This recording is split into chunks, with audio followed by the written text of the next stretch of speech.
ನಮಸ್ಕಾರ ಸ್ನೇಹಿತರೆ ನಿನ್ನೆಯಿಂದ ಮತ್ತೆ ಮುಂಗಾರು ಮಳೆ ರಾಜ್ಯದಲ್ಲಿ ಜೋರಾಗಿದೆ. ದಕ್ಷಿಣ ಕನ್ನಡ, ಉತ್ತರ ಕನ್ನಡ, ಉಡುಪಿ ಮತ್ತು ಪಶ್ಚಿಮ ಘಟ್ಟಗಳ ಮಲೆನಾಡು ಜಿಲ್ಲೆಗಳಲ್ಲಿ ವ್ಯಾಪಕವಾಗಿ ಮಳೆ ಸುರಿತಾ ಇದೆ ಮತ್ತು ತುಂಗಾಭದ್ರಾ ಜಲಾನಯನ ಪ್ರದೇಶದಲ್ಲಿ ಕೂಡ ವ್ಯಾಪಕವಾಗಿ ಮಳೆ ಸುರಿತಾ ಇದೆ. ಇದರಿಂದ ತುಂಗಾಭದ್ರಾ ಡ್ಯಾಮ್ಗೆ ಒಳಹರಿವು ಕೂಡ ಏರಿಕೆಯಾಗಿದೆ. ಹಾಗಾದ್ರೆ ಸ್ನೇಹಿತರೆ, ಇವತ್ತಿನ ತುಂಗಾಭದ್ರಾ ಡ್ಯಾಮ್ನಲ್ಲಿ ಎಷ್ಟು ಅಡಿ ನೀರು ಇದೆ, ಎಷ್ಟು ಟಿಎಂಸಿ ನೀರು ಸಂಗ್ರಹವಾಗಿದೆ ಮತ್ತು ಒಳಹರಿವು ಹೊರಹರಿವಿನ ಬಗ್ಗೆ ಸಂಪೂರ್ಣವಾಗಿ ಮಾಹಿತಿಯನ್ನು ತಿಳಿಯೋಣ. ಅದಕ್ಕಿಂತ ಮೊದಲು ಯಾರಿನ್ನೂ ನಮ್ಮ ಚಾನೆಲ್ ಸಬ್ಸ್ಕ್ರೈಬ್ ಆಗಿಲ್ಲ, ದಯವಿಟ್ಟು ಸಬ್ಸ್ಕ್ರೈಬ್ ಆಗಿ, ಹಾಗೆ ಪಕ್ಕದಲ್ಲಿರುವ ಬೆಲ್ ಐಕನ್ ಪ್ರೆಸ್ ಮಾಡಿ. ಈ ವಿಡಿಯೋ ಹೆಚ್ಚು ಜನರಿಗೆ ಶೇರ್ ಮಾಡಿ.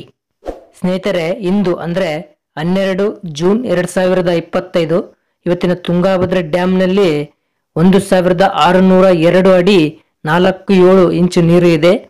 ಇನ್ನು ಡ್ಯಾಮ್ನ ಗರಿಷ್ಠ ನೀರಿನ ಮಟ್ಟ ಬಂದು 1633 ಅಡಿ ಇರೋದು. ಸೊ ಇನ್ನು ಇವತ್ತು ಟಿ.ಬಿ ಡ್ಯಾಮ್ನಲ್ಲಿ 24.89 ಟಿಎಂಸಿ ನೀರು ಸಂಗ್ರಹವಾಗಿದೆ. ಇನ್ನು ಟಿ.ಬಿ ಡ್ಯಾಮ್ನ ಗರಿಷ್ಠ ನೀರು ಸಂಗ್ರಹ ಸಾಮರ್ಥ್ಯ ಬಂದು 105.78 ಟಿಎಂಸಿ ಇರೋದು.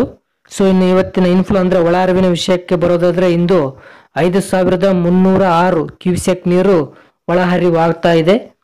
ಸೊ ಇನ್ನು ಇವತ್ತಿನ ಹೊರಹರಿವಿನ ವಿಷಯಕ್ಕೆ ಬರೋದಾದ್ರೆ ಇಂದು 96 ಕ್ಯೂಸೆಕ್ ನೀರು ಹೊರಹರಿವು ಆಗ್ತಾ ಇದೆ.